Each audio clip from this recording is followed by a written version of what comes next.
Salam sejahtera buat kita semua. Hari ini kita belajar dengan topik analisis permintaan dan penawaran. Topik kita yang pertama yaitu adalah permintaan. Biasanya disingkat dengan QD. Atau ada buku-buku yang lain disingkat dengan D, demand. Ya.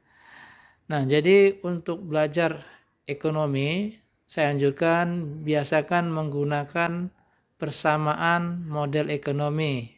Karena di dalam model ekonomi ini adalah merupakan bahasa ringkas yang mengandung banyak arti. Nah, untuk permintaan, model ekonomi permintaan, ya, model ekonominya, persamaan permintaannya adalah QD sama dengan A kurang BP. Nah, kalau kita lihat dari sini, ada di situ adalah QD-nya, kemudian ada di situ P. Ya. Nah, QD dan P biasanya huruf kapital itu menyebutkan ya sebuah variabel. Nah, jadi permintaan QD ini jumlah barang yang diminta, ya, berhubungan dengan harga. Jadi kalau secara ringkasnya, permintaan adalah hubungan antara harga dengan jumlah barang yang diminta.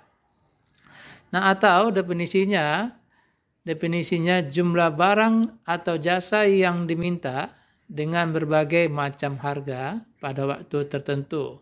Jadi ada di dalam definisinya itu mengandung dua variabel, yaitu variabel QD dan variabel P. Nah, jadi jumlah QD, jumlah permintaan dengan berbagai macam P pada waktu tertentu. Jadi ada variabelnya dimasukkan ke dalam definisi. Itulah definisi yang benar ya. Jumlah barang atau jasa yang diminta dengan berbagai macam harga pada waktu tertentu. Nah, persamaan permintaan QD sama dengan A kurang BP, ini bisa juga kita masukkan ke dalam hukum permintaan. Jadi saya bilang banyak artinya dalam sebuah model, ya, walaupun ditulis dengan bahasa ringkas. Nah, kita pelajari bahwa QD dengan P itu berhubungan tidak searah. Nah, artinya apa? Ya, artinya di situ bertanda negatif tidak searah itu adalah apabila P-nya naik, maka QD-nya turun. Apabila P-nya turun, maka QD-nya naik, tidak searah. Nah, kita masukkanlah ke dalam hukumnya itu karena hubungannya antara P dengan QD tidak searah. Nah, kita lihat. Yang pertama adalah apabila harga naik, maka permintaan turun. Itulah hukum permintaan. Apabila P naik, maka QD turun. P-nya naik, QD-nya turun. Jadi tidak searah. Atau sebaliknya, apabila harga turun, maka permintaan naik. Saya ringkas, apabila P turun, maka permintaan naik, maka QD naik. Ya. Jadi dibuat dalam bentuk ringkas di sini adalah ya P-nya turun, QD naik, tidak searah. Lihat tanda panahnya ya. Atau sebaliknya P-nya naik, QD-nya turun. Nah, ini bisa terjadi karena variabel-variabel lain dalam keadaan tetap ya. Jadi yang mempengaruhi di sini aja hanya P ya. Tidak kita lihat variabel-variabel lain. Saya sebut di sini dalam keadaan ceteris paribus ya. Nah, kemudian apa itu variabel-variabel lain? Variabel-variabel lain sini dituliskan itu adalah bahwa fungsi permintaan dipengaruhi oleh PX harga barang itu sendiri, PY harga barang lain, I income, kemudian T rasa, kemudian U faktor-faktor lain ya.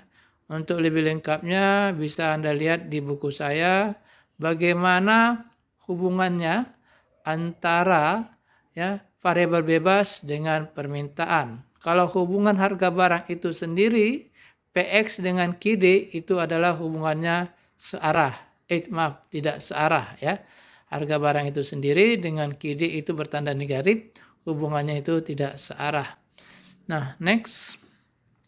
Nah, mengenai persamaan permintaan yang tadi saya jelaskan ya, QD sama dengan A kurang BP, situ terlihat ada P variabel bebas, QD adalah variabel terikat, hubungannya tidak searah.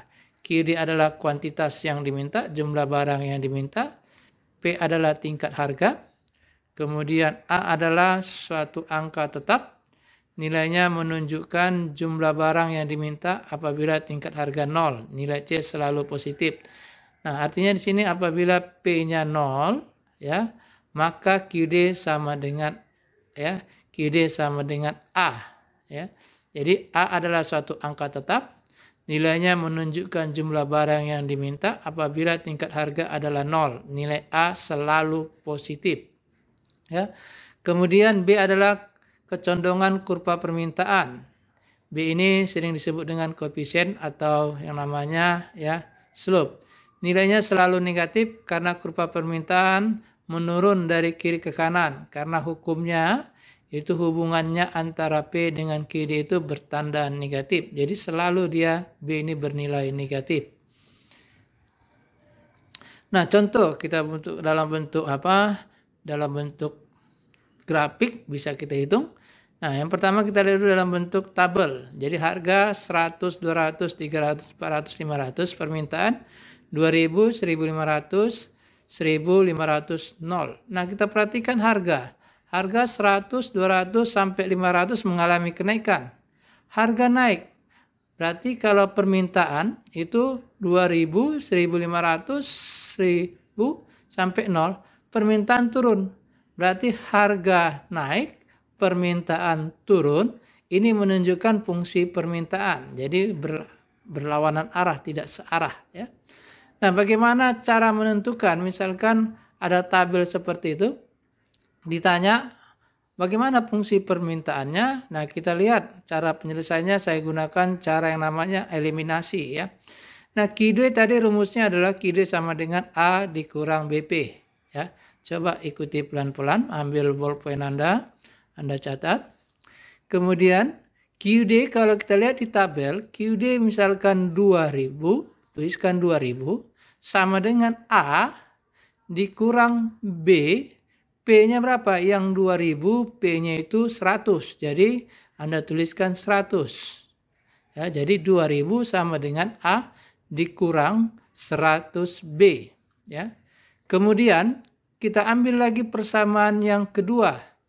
Saya ambil yang 1500.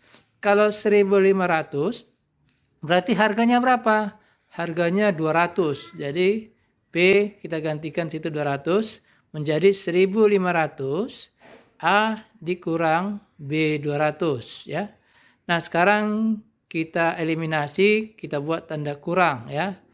2000 dikurang 1500, 500 hasilnya. Kemudian A kurang A ya, habis. Kemudian min 100B dikurang 200B berarti menjadi apa? Min 100B ditambah 200B. Jadi kalau Anda catat ya, min 100B ditambah 200B itu menjadi 100B. Nah, kemudian B sama dengan, berarti B sama dengan 500 dibagi 100. Berarti B sama dengan 5. Nah, dapatlah nilai B sama dengan 5. Nah, sekarang kita mencari nilai A-nya. Nah, nilai A dari mana? Kita ambil dari salah satu persamaannya. Itu adalah 2000 sama dengan A dikurang BP. Berarti 2000 sama dengan A dikurang B-nya berapa yang kita dapat tadi? 5 dikurang 100. Nah, berarti A sama dengan 2000 ditambah 500. Berarti A sama dengan 2500. Nah, A-nya sudah ketemu, B-nya sudah ketemu. Sekarang kita lihat ya. Kita lihat persamaan tadi QD sama dengan A dikurang BP. Berarti A-nya berapa? A-nya adalah 2500. Gantikan A itu menjadi 2500. Kemudian min B. Min B-nya berapa tadi? B-nya 5. Berarti kita gantikan B-nya menjadi 5. Berarti fungsinya apa? Berarti fungsi permintaan adalah QD sama dengan 2500 dikurang 5P. Nah, jadi kalau digambarkan itu ya seperti di slide saya, itulah fungsi permintaan dari tabel ya yang kita ada di slide. QD sama dengan 2500 dikurang 5P ya. Nah, selanjutnya mengenai pergerakan ke dalam kurva permintaan. Nah, kenapa kurva permintaan bisa bergerak? Ya, kenapa kurva permintaan bisa mengalami perubahan? Karena ada faktor-faktor yang mengalami perubahan. Ya, apa tadi itu yang faktor-faktor yang mempengaruhi? Itu tadi adalah harga barang itu sendiri, harga barang pengganti, ya, kemudian selera dan lain-lain. Nah, jadi kalau tadi selera, harga barang itu sendiri, harga barang pengganti, rasa mengalami perubahan, maka permintaan juga mengalami perubahan. Nah, untuk yang pertama, harga barang itu sendiri, bagaimana perubahannya? Perubahannya seperti ini. Selama hanya harga yang berpengaruh, selama hanya harga barang itu sendiri yang berpengaruh terhadap permintaan, maka permintaan hanya bergerak sepanjang kurva yang bersangkutan. Artinya apa? Artinya pergerakan kalau harga barang itu sendiri berubah, maka dia bergerak dari titik A ke titik B, dari titik A ke titik C, atau dari B ke titik C. Itu hanya sepanjang kurvanya. Nggak mungkin titik itu ya berada di luar dari kurva. Ya. Nah, ini harus diingat. Kalau harga barang itu sendiri yang mengalami perubahan, maka sepanjang kurva itulah dia bergerak, ya. Nah, seperti itu ya. Nah, selain itu, maka ya, selain dari harga barang itu sendiri, maka yang bergerak itu adalah kurvanya, ya. Nah, bisa kita lihat ya. Contoh di sini ya. Kita lihat QD1 ya. Dia di situ QD1. Kemudian dia bisa bergerak, bisa ke kanan, bisa ke kiri. Nah, apabila dia bergerak ke kanan, ya bergerak ke atas, itu akibat dari penambahan jumlah yang diminta. Nah, jadi kalau dia bergeser ke kanan, bergeser ke atas, lihat ya grafiknya QD itu arahnya ke kanan. Kalau ke kanan itu menunjukkan itu pergeseran itu berarti adalah menyebabkan penambahan jumlah yang diminta. Nah, bergeser bagaimana? Jadi kalau bergeser ke bawah akibat pengurangan jumlah yang diminta. Contohnya dari QD1 ke QD2 itu akibat dari pengurangan jumlah barang yang diminta. Nah, contoh saya buatkan situ misalkan adalah pendapatan. Nah, kalau pendapatan mengalami peningkatan, maka itu meningkat menjadi ya peningkatan QD-nya itu meningkat ke arah ya ke kanan ya. Jadi kalau pendapatan meningkat, maka jumlah barang yang diminta akan mengalami pergerakan itu meningkat. Maka kalau meningkat dia bergeser ke kanan. Nah, atau ya kalau pendapatan mengalami pengurangan, maka permintaan mengalami penurunan. Jadi pengurangan jumlah yang diminta, maka dia bergeser dari QD1 ke QD2 ya. Itulah yang bisa saya jelaskan. Ingat ya, bagaimana faktor-faktor variabel ya selain harga barang itu sendiri, dia mengalami perubahan. Kalau ke kanan itu adalah jumlah barang yang diminta meningkat. Kalau dia bergeser ke kiri itu adalah akibat pengurangan jumlah barang yang diminta. Contohnya tadi, kalau pendapatan meningkat, maka permintaan meningkat, maka bergeser ke kanan, QD1 ke QD3 atau QD3 ke QD4. Tapi kalau pendapatan mengalami penurunan, dia akan bergeser dari QD1 ke QD2. Akibat dari apa? Akibat dari pendapatan menurun, maka pengurangan jumlah yang diminta mengalami penurunan, dia akan bergeser ke sebelah kiri. Next. Nah, jadi hukum permintaan ada pengecualian, tidak berlaku yang namanya ya apabila harga naik maka permintaan mengalami penurunan ya. Contohnya itu adalah barang given. Ya, ini hampir sama dengan definisinya barang inferior. Nah, contohnya apa? Saya buat contohnya itu ya misalkan ya ubi kayu. Ya ini ubi kayu ini adalah keperluan-keperluan pokok untuk orang-orang yang tidak mampu ya, yang orang miskin ya. Jadi apabila harga ubi kayu meningkat, maka ya jumlah barang yang diminta, jumlah ubi kayu yang diminta itu tidak mengalami penurunan ya. Jadi tidak mengalami, jadi nggak ada pengaruhnya ya.